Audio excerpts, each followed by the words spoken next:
اللہ رب العزت نے بہت سارے نبی دنیا میں بھیجے، ان میں سے ایک حضرت داؤد علیہ السلام بھی ہیں، جو ابن یعقوب علیہ السلام کی اولاد میں سے تھے۔ جب تخت پر بیٹھے اس کے 40 برس بعد ان کو پیغمبری ملی۔ اللہ تعالیٰ نے ان کو اتنی قوت دی تھی کہ کوئی بادشاہ ان کے ساتھ مقابلہ نہ کر سکتا تھا۔ چنانچہ اللہ تعالیٰ فرماتا ہے، اور یاد کر ہمارے بندے داؤد کو جو صاحب قوت تھا اور ہماری طرف رجوع کرنے والا اور ہمارا ذکر کرنے والا تھا۔ اور دوسری جگہ ارشاد ربانی ہے، ہم نے اس کی سلطنت کو اور ہم نے اس کو حکمت بھی عطا کی اور فیصلہ کرنے والی بات کا ملکہ بھی دیا، اور اللہ رب العزت نے ان کو زمین کا خلیفہ بنایا۔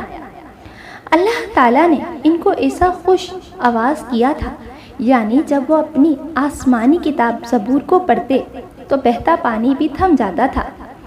ایک روایت سے یہ بھی معلوم کیا گیا ہے کہ وہ آسمانی کتاب زبور کو بہتر تنہا کے الحان سے پڑھ سکتے تھے، اور ایک روایت سے یہ بھی معلوم ہوتا ہے کہ جانور ہوا پر اور زمین پر کھڑے ہو کر سنتے تھے اور پھر سن کر بے ہوش ہو جاتے تھے، اور درختوں کی پتیاں بھی زرد ہو جاتی تھیں اور پتھر موم کی مانند ہو جاتے تھے، اور بڑے بڑے پہاڑ جنبش میں آ جاتے تھے، اور سب کے سب حضرت داؤد علیہ السلام کے ساتھ تسبیح پڑھا کرتے تھے۔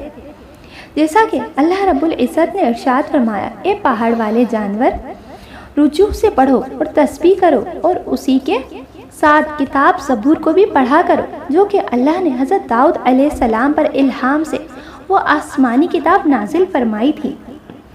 زبور پڑھتے وقت حضرت داؤد علیہ السلام کی آواز تقریباً 40% تک پہنچتی تھی۔ اس آواز سے کافر لوگ بے ہوش ہوتے اور مردہ ہو جاتے تھے۔ یہ در حقیقت ان کی نبوت کا ایک معجزہ تھا۔ حضرت داؤد علیہ السلام راتوں کو نماز پڑھتے اور ایک دن چھوڑ کر ایک دن روزہ رکھتے۔ جالوت ایک کافر ظالم بادشاہ تھا، اور طالوت بنی اسرائیل کے ایک نیک بادشاہ تھے۔ جالوت نے طالوت کی قوم کو پریشان کرنا شروع کر دیا، ان لوگوں پر بہت ظلم و ستم کیا۔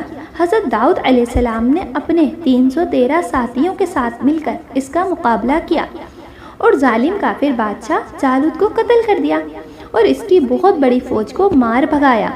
بادشاہ طالوت اور سب لوگ بہت خوش ہوئے۔ آپ علیہ السلام کو بڑی عزت و شان و شوکت ملی۔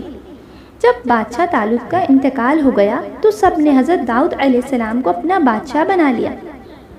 حضرت داؤد علیہ السلام کا ایک معجزہ یہ ہے کہ اللہ تعالیٰ نے آپ کے ہاتھوں میں یہ طاقت دی تھی کہ لوہا آپ کے ہاتھ میں نرم پڑ جاتا، آپ لوہے کو ہاتھ سے موڑ کر جو چاہتے بنا لیتے۔ حضرت داؤد علیہ السلام اپنے ہاتھوں سے روزانہ لوہے کا ایک لباس بناتے تھے جسے زرہ کہتے ہیں۔ پہلے زمانے میں فوجی زرہ پہنتے تھے تاکہ جنگ میں تلوار کے وار سے بچ سکیں۔ ایک مرتبہ حضرت داؤد علیہ السلام کے سامنے مٹی سے ایک کیڑا نکلا۔ آپ کے دل میں خیال آیا، اس کیڑے کو اللہ نے کس بات کے لیے بنایا ہے؟ اللہ کے حکم سے کیڑا بول اٹھا اور کہنے لگا، میں ہر دن 1000 مرتبہ اللہ رب العزت کا ذکر کرتا ہوں، اور ہر رات اللہ کے آخری نبی صلی اللہ علیہ وسلم پر 1000 مرتبہ درود شریف پڑھتا ہوں۔ کائنات کی ہر چیز اللہ تعالیٰ کا ذکر کرتی ہے، اور حضرت آدم علیہ السلام سے لے کر حضرت عیسیٰ علیہ السلام تک تمام نبیوں کے زمانے میں اور ان کی کتابوں میں اللہ رب العزت کے آخری نبی حضرت محمد صلی اللہ علیہ وسلم کا ذکر بھی ہوتا رہا ہے۔ کیا آپ جانتے ہیں اللہ کے نبی حضرت سلیمان علیہ السلام حضرت داؤد علیہ السلام کے بیٹے ہیں؟